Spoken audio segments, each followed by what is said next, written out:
The number one retirement expense by far. My man Harry sent this to me, and he said, Josh, this is exactly what you've been talking about for years.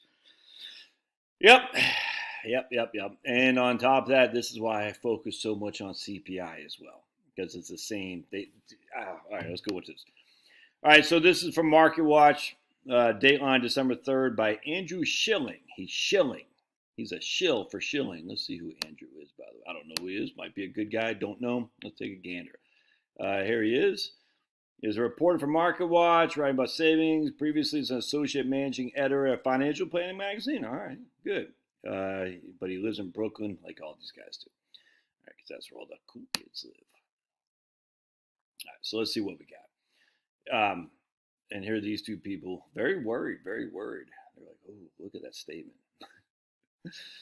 We're just going to go cut to the chase right here. Average monthly expenditures for 65 and older, including rent, groceries, and healthcare, stand around $4,300. According to the latest government data. In 2016, Americans were getting away with spending nearly $1,000 less. Okay. But inflation only recently starting to cool from its 40-year high, Americans may have to prepare for tightened spending habits in the future. Interesting. So let's keep going here. The 5 biggest expenses for older Americans. Housing.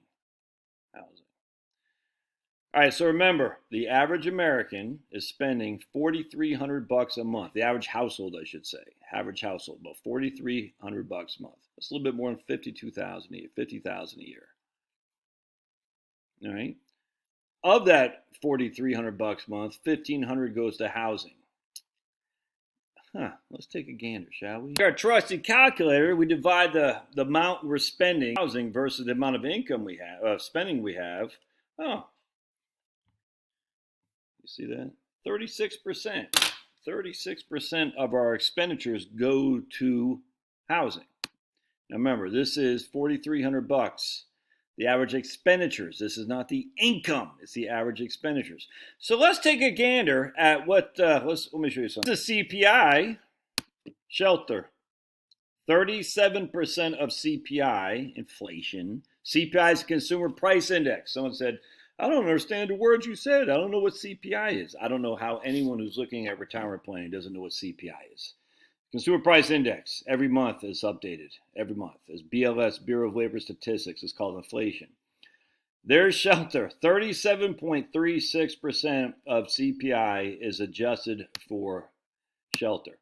Total housing is 47%, but shelter, now what does shelter include? Maintenance is only 0.526% of the entirety of your CPI. Maintenance. What shelter includes of, let me show you right here. Shelter.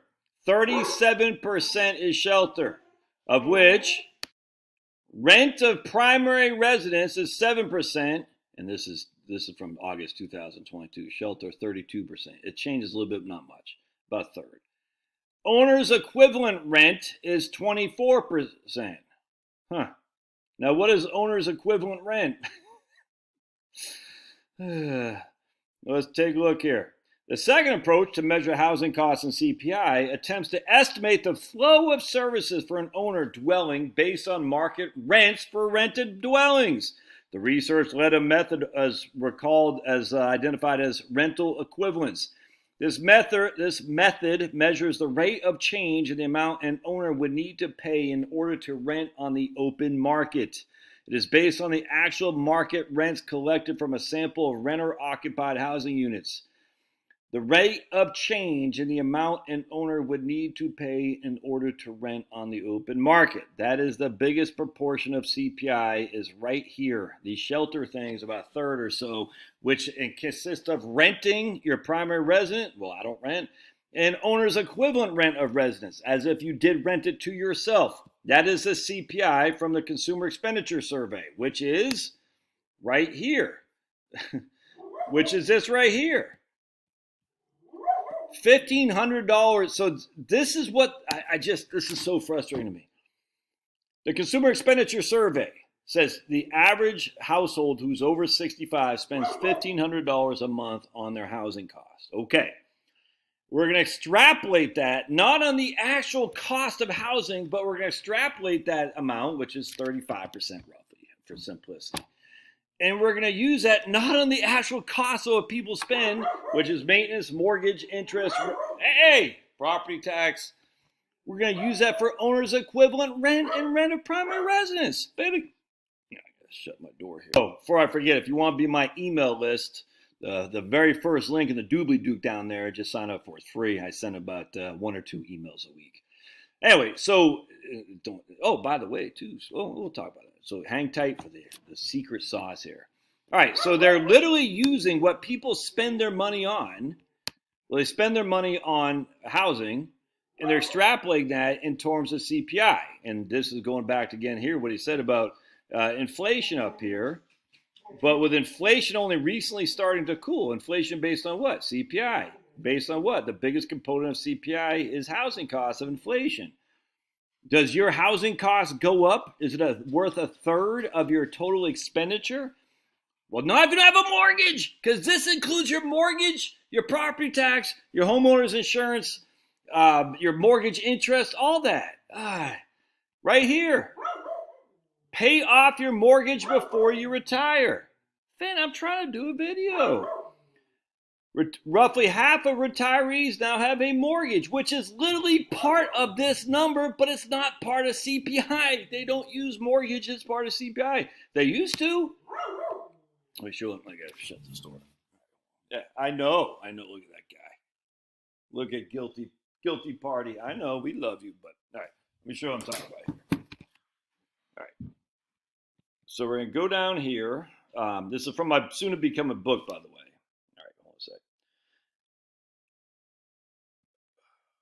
The objective of the CPI is to measure the change in expenditures that required to maintain a certain standard of living. For expenditures on houses, this leads to a measurement objective that focuses on the shelter services provided by a house over a period of time. That makes sense. A house is a capital asset, and that's emphasizes mine because it comes from my book. It's a capital asset.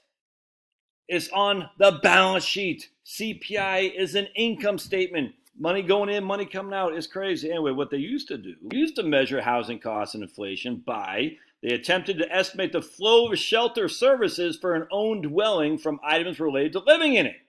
This is called the user cost and includes such items as real estate taxes, insurance, and interest estimate based on the market value. Now, let me show you something here. This is the old way they used to do this. Home ownership was 25% of CPI as of 1982 until basically 1978. They changed it, and then it didn't really come into effect until 1982. All right, this was the old day. Home purchase, 10%. Financing, taxes, and insurance, 12%. Interesting. Then they had some other things thrown in there, which is going to be maintenance and repairs, 3.5%. Maintenance and repairs is now only 0.526%. Huh? Because the owner's equivalent rent is 13.5, and we got renter's cost 6.3. It's crazy, man. This is it makes no sense. This is the change from 1982, by the way. This is 1982 numbers, which is why it's a little bit different for shelter than it is today. All right, so let's keep going back. Roughly half of retirees now have a mortgage. Harvard says 1990 was only about 1 in 4. Yeah, because people, they just... And for older households, housing tends to be the greatest expense in average dollar amount, except if you don't have a mortgage. And it's certainly not changing if you do, because most people have a fixed rate. I talked to a guy yesterday, 2.25 is fixed rate. I said, don't pay it off while you're getting 4.5 on freaking CDs. Doesn't make sense. Anyway, the point being is, yes, he still has a mortgage, but that's not even included in his CPI because it's fixed at 2.25. But yet CPI uses, I hope this makes sense, his expenditures on his house as part of this, the increase in the cost of living, but it's not because it's fixed. And if you don't have a mortgage, there isn't any. The problem for those trying to retire on a tight budget is for one big reason: housing is expensive. Of course, paying off your mortgage doesn't release all the housing costs. You'll still need insurance, taxes, and more, but it can alleviate the biggest chunk. Owning your own home will certainly cut down on expenses in retirement. Aggressively paying down your mortgage may make it difficult to save or invest, yes, but if you have a place to live in, as long as you pay off your freaking your homeowner's insurance and real estate tax. That you don't even have to have homeowner's insurance. I was talking to somebody the other day with no homeowner's insurance. As long as you pay your real estate tax, they're not going to put you out. Anyway, all right. So that's that. Oh, by the way, let me show you something. You can get this on Kindle for free. Here's my book. I purchased this book a bunch of times. Here's my You Can Retire on Social Security. Right now, it's available on Kindle. I don't think it's just Kindle Unlimited. I can't remember. I thought I made it free. Is the offer over now? I can't remember. But anyway, so $0 on Kindle Unlimited. I use Kindle Unlimited because I read a lot. $9.99 a month for Kindle Unlimited. Everything's for free. You can get the audio book free with a trial. Paperback's $5.99. You can actually get it used. Interesting. But anyway, 0 on Kindle Unlimited. Now, I actually think these kind of books you should want the hardcover or the hard copy. But be it as it may. Let me see something else. I thought I made it free. Maybe it was a Kindle countdown. Maybe that's over now.